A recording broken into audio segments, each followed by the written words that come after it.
congratulations, absolutely thrilled for you. And really, we've got to thank our listeners and our viewers, because this was a public vote. Absolutely. I think it was a bit of a shock to me, to be nominated. So it's an anonymous nomination. And so I got the call from the organisers to say, you've been put forward for this and the votes are coming in.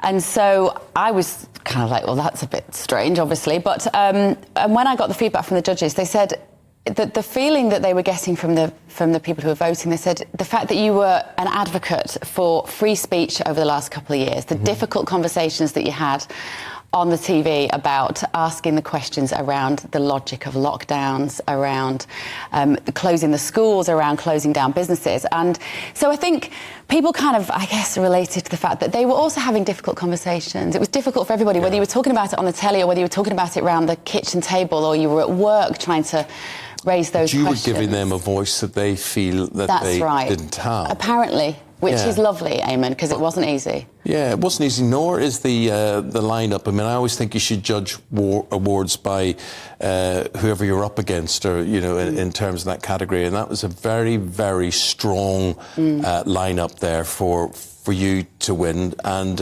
absolutely brilliant that people see you in that light. Thank you. It is brilliant, and it's brilliant for GBNews as well, as much as anything.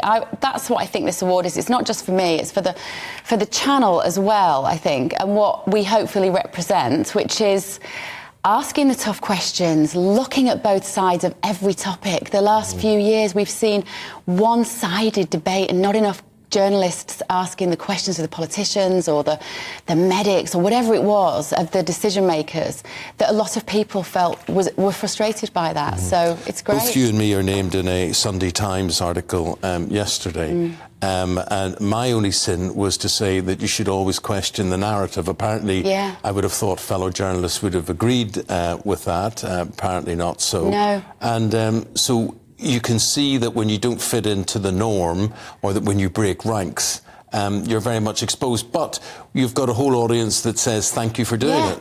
And, you know, the irony of that piece yesterday was sort of saying that there is an increasing appetite for counter-narrative. Okay, and that's what I think is absolutely accurate. There are a lot of people who feel that they aren't being well serviced by a lot of the legacy media at the moment. And I think we as a channel, and hopefully us as individuals and as journalists and presenters, are kind of stepping into that space, I think, and representing the views of people who have got questions that they just watch the telly and they go, why is nobody asking this question? Why is nobody looking at it from this angle? So yeah, it's not easy being a little bit, you know, we are disruptors, aren't we? That's what we intend to do. We are above the parapets. Hold it up there. They are listeners, viewers. There it is. I did just get the sound man to polish my award. I've been using it all weekend and the kids were misbehaving.